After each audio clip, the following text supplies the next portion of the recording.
Hello students, welcome to the next class of the physics. In this class, we are going to discuss about the fundamental forces in the nature. How many types of the fundamental forces in the nature exist and we will discuss about that forces. Okay? So, let's start. The fundamental forces in the nature. The first one is the gravitational force. First fundamental force is the gravitational force. Okay? That gravitational force will tell us that how much amount of the force will exist when the two masses interact each other. ठीक है, तो यानी कि दो अगर हम masses consider करते हैं, then according to the Newton's law of gravitation, actual में इसका जो फंडामेंटल जो कंसेप्ट दिया था न्यूटन नहीं दिया था. ठीक है, if we consider the two types of the masses, that is m1 and m2, and both are separated by a certain distance of r. So what kind of the force will be act between these two masses and how much amount of that forces will be act here. ठीक है, तो उसी ही fundamental forces को हम क्या बोलते हैं, gravitational force बोलते हैं. The force of interaction exists between the masses by which the two particles attract each other. ठीक, so the amount of that forces will act is directly proportional to the, ठीक है, this one is accordance with the Newton's law of gravitation. तो Newton ने क्या बोला था, इस universe में जितने भी पार्टिकल्स हैं वो सारे पार्टिकल किसी दूसरे पार्टिकल के ऊपर क्या कर रहे हैं, फोर्स अप्लाई कर रहे हैं. They are attracting the other particle with some kind of the force, किसी पर्टिकुलर फोर्स के साथ उसको अट्रैक्ट कर रहे हैं. सो ये जो फोर्स का अमाउंट होगा वो किसके ऊपर डिपेंड करेगा. ठीक है, तो इसी ही जो दो मासेस के बीच में जो फोर्स लगती है, इन्हीं फोर्सेस को हम क्या बोलते हैं, ग्रेविटेशनल फोर्स होते हैं. हम यहाँ पे खड़े हैं इस वक्त, मैं अर्थ सरफेस पर खड़ा हूँ, क्यों खड़ा हूँ, बिकॉज ऑफ द ग्रेविटी. ठीक है, तो this is the one kind of the special case of the gravitational force. Sun is revolving around the, sorry, it's not sun, Earth is revolving around the sun. Why is it so? That is because of the gravitational force. ठीक है, Moon is revolving around the Earth. Why is it so? That is also because of the gravitational force. Because these two are the masses.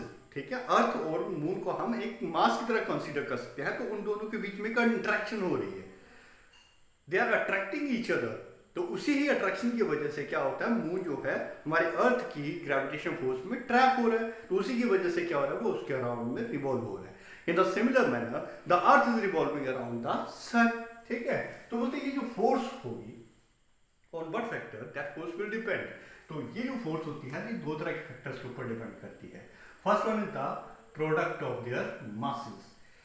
Particles के size जितने ज्यादा बड़े होंगे, जितने ज्यादा मास होगा उनका, ठीक है, जितना ज्यादा मास होगा उतनी ही ज्यादा स्ट्रॉन्ग फोर्स इन दोनों के बीच में एक्ट होगी. दूसरा फोर्स फैक्टर जो है inverse square, this will also follow the inverse square law.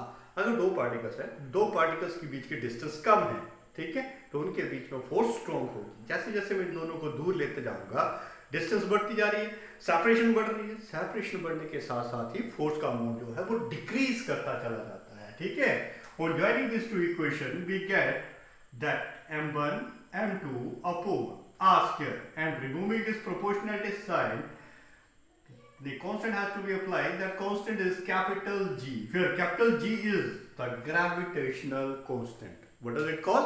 A gravitational constant. ठीक है, and the value of this gravitational constant is 6.67 into 10 raised to power minus of 11 newton metre square kilogram inverse square के equivalent होती है इसकी value. And this value will remain constant throughout the universe. Universe के किसी भी portion में चले जाओ, इसमें वैल्यू में कोई भी चेंज नहीं आएगा. ठीक है, चाहे आप उसमें मासेस में चेंज कर दो, उसकी डिस्टेंस में चेंज कर दो, वो चेंज एक्सेप्टेबल है, बट जी की वैल्यू में कोई भी चेंज नहीं आएगा. That will remain the constant throughout the universe. So this is the first fundamental force, that is called the gravitational force, and this will exist between the two particles having the certain masses. Clear हुई बात ये, ठीक है. Similarly, we will discuss about the second force. So second force is nothing but it is the electromagnetic force.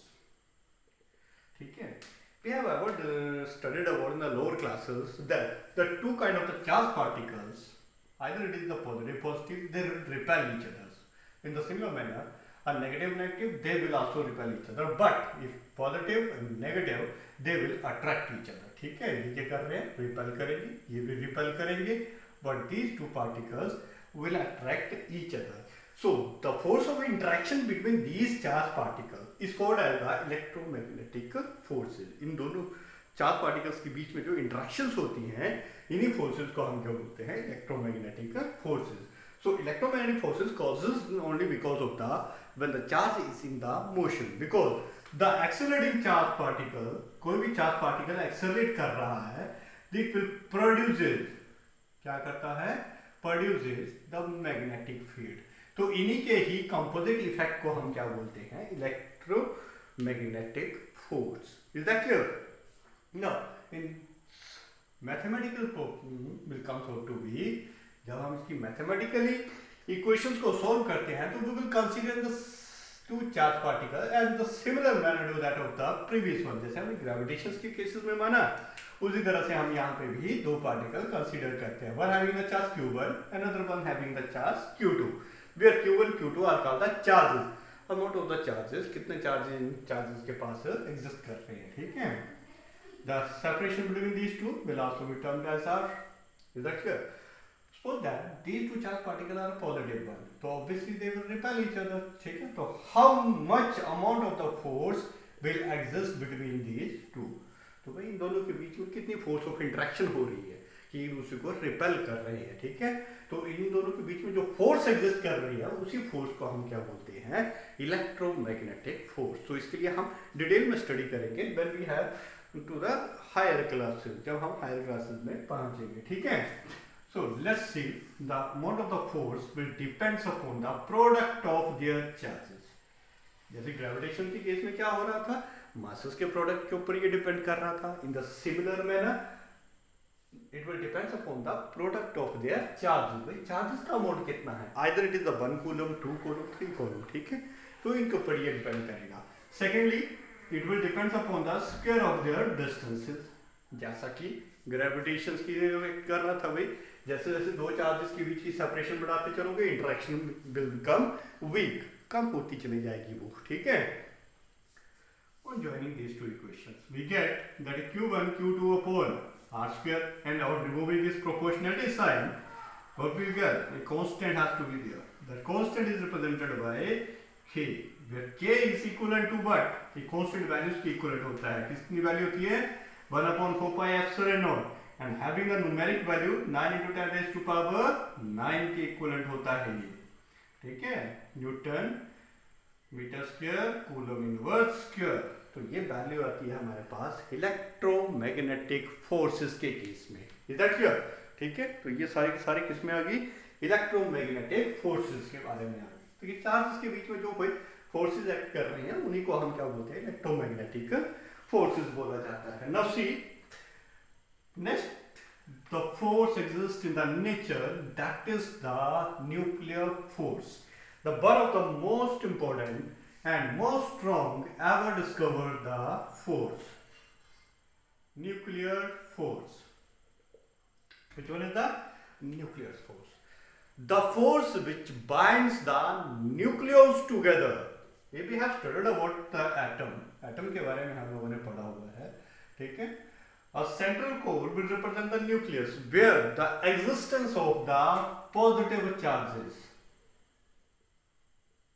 as well as the neutrons, positive charges और neutrons की existence होती है, जबकि इलेक्ट्रॉन जो है सराउंडिंग में ऑर्बिट में revolve करते हैं. ठीक है, तो हम बेसिकली न्यूक्लियर फोर्सेस के बारे में पढ़ेंगे. तो जब हम इस न्यूक्लियस को बेसिकली देखते हैं तो उसको वाइडर करके देखें तो ये प्रोटॉन्स हैं, इसके अंदर क्या एग्जिस्ट कर रहे हैं? प्रोटॉन. लेकिन भाई अभी हमने इस पीछे वाले इलेक्ट्रोमैग्नेटिक फोर्स में हमने देखा कि भाई दो पॉजिटिव चार्जेस तो एक दूसरे को कर रहे हैं, रिपेल कर रहे हैं. Then how is it possible that a nuclear will exist here? क्योंकि पॉजिटिव तो एक दूसरे को रिपेल करेंगे. तो भाई जब रिपेल करेंगे तो they cannot be stay together in a small region. एक छोटे से रीजन में तो रह नहीं पाएंगे ये. ठीक है, तो यहाँ पे इन दो अपोजिट सेम चार्जेस को बाइंड अप करने के लिए एक नई फोर्स होती है के बीच में जो एक्ट करती है, that is called the nuclear force. इसी न्यूक्लियर फोर्स की वजह से ये दोनों के दोनों पॉजिटिव चार्ज एक छोटे से रीजन में apart from their repulsive forces exist कर रहे हैं। Is that clear? ठीक है, तो न्यूक्लियर फोर्स जो होती है बड़ी ही ज्यादा स्ट्रॉन्ग फोर्स होती है। अब हम डिस्कवर जितने भी हम फोर्सेस के बारे में पढ़ेंगे, ये सबसे ज्यादा स्ट्रॉन्गेस्ट फोर्स है। ठीक है, बट इसकी दिक्कत क्या है, ये बड़ी छोटी सी रेंज में काम करती है। It will has the range of 1.5 Fermi, not 5, it's a 1.2 Fermi. 2 Fermi is the unit of the 1.2 into 10 raised to power minus of 15 metre. यानी कि ये जो फोर्स है इतने ही रीजन में ये काम करेगी, इसके बाहर ये काम नहीं करेगी। ठीक है, तो इसी ही न्यूक्लियर फोर्स की वजह से हमारा न्यूक्लियस जो है वो एग्जिस्ट कर पाता है। अदरवाइज प्रोटॉन तो एक दूसरे को रिपेल करते हुए एक दूसरे को एग्जिस्ट करवा देंगे, यहाँ पे तो उसका कोई काम ही नहीं बचेगा। बात समझ आ रही है? क्योंकि दो पॉजिटिव चार्ज तो हमने पढ़े, एक दूसरे को रिपेल कर रहे हैं। Apart from that they exist. ठीक है, तो ये किसकी वजह से एग्जिस्ट करता है? न्यूक्लियर फोर्सेस की वजह से एग्जिस्ट करता है।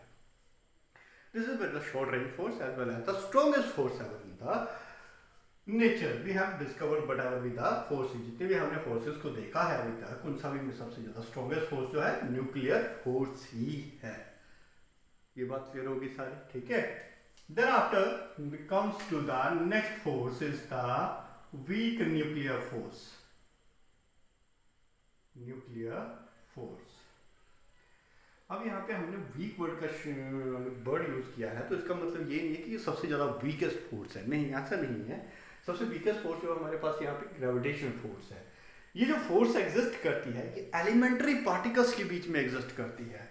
किसके बीच में एग्जिस्ट करती है? एलिमेंट्री पार्टिकल्स के बीच में। Whenever there is a decay of the, आप लोगों ने डीके के बारे में सुना होगा केमिस्ट्री में, डिसइंटीग्रेशन रिएक्शन अगर आप लोगों ने पढ़ी होगी, तो रेडियोएक्टिव सब्सटेंसेस होते हैं हमारे पास। ठीक है, जैसे मान लो यूरेनियम है, uranium is the most radioactive substance, uranium 235। ये क्या होता है, मतलब इसके बीच में न्यूक्लियस में बड़ी ज्यादा डिस्टर्बेंस रहती है। ठीक है, तो ये स्टेबल नहीं होते हैं, तो ये लगातार क्या करेंगे, they will emit the particles in the form of the alpha, in the form of the beta or in the form of the gamma, ताकि अपने आप को कर सके, स्टेबलाइज कर सके। ठीक है, बट हम पढ़ रहे वीक न्यूक्लियर फोर्स, तो वीक न्यूक्लियर फोर्स क्या होती है, जब ये अल्फा पार्टिकल्स निकल रहे हैं तो इनके बीच में, दो अल्फा पार्टिकल्स के बीच में जो फोर्स एग्जिस्ट करेगी, इन दो अल्फा पार्टिकल्स के बीच में जो फोर्स एग्जिस्ट कर रही है उसी को हम क्या बोलते हैं? वीक न्यूक्लियर फोर्स बोला जाता है। क्लियर हुई बात ये? ठीक है, उसी तरह से बीटा पार्टिकल्स, इन दो बीटा पार्टिकल्स के बीच में जो फोर्स एग्जिस्ट करेगी, तो that is called as the weak nuclear force. But that is not the weakest force in this four fundamental forces. सबसे वीकेस्ट फोर्स जो होती है ग्रेविटेशन होती है, उससे स्ट्रॉन्ग फोर्स होगी इलेक्ट्रोमैग्नेटिक फोर्स, उससे स्ट्रॉन्ग फोर्स होगी weak nuclear force, and the strongest force in the nature is the nuclear force. Is that clear? तो सिंपल सी यह बात याद रखनी है कि जो हमारे पास वीक न्यूक्लियर फोर्स होती है वो सिर्फ एलिमेंट्री पार्टिकल्स के बीच में एग्जिस्ट करती है। ठीक है, so all this are about the fundamental forces in the nature. Thank you all.